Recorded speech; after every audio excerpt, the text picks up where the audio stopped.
La nuit s'installe dans les profondeurs de son âme, juste le temps de laisser émerger les chevaux sauvages de son inconscient. La transe est propice à cette épreuve que peu de gens osent traverser.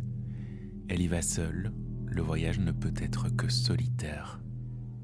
Elle attend l'obscurité pour que son regard intérieur puisse voir ce qui ne peut être vu en pleine lumière.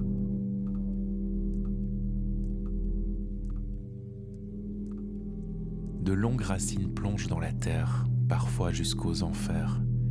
Elle doit obtenir l'autorisation des gardiens des portes.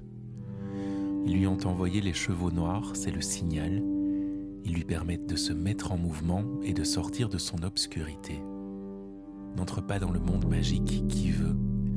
Il faut avoir été désigné par les dieux et armé par eux. La quête de l'étincelle divine a un prix. Peut-être celui de lâcher d'anciennes certitudes. Il faut parfois descendre au plus bas pour gravir les plus hauts sommets.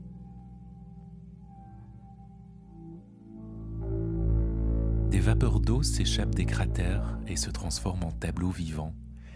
Les silhouettes blanches de centaures cornus jaillissent avec force de ces trous béants.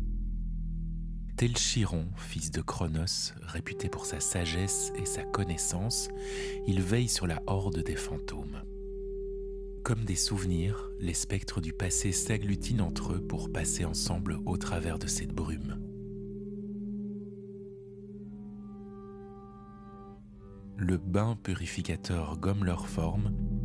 Ils finissent comme les nuages, capables de se transformer suivant la force et la direction données par Éole.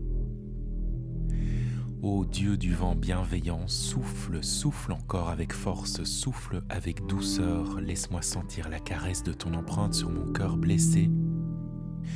Permets-moi de m'alléger de mes peines, de mes blessures, et laisse-moi mettre au monde ce diablotin couleur de mon sang.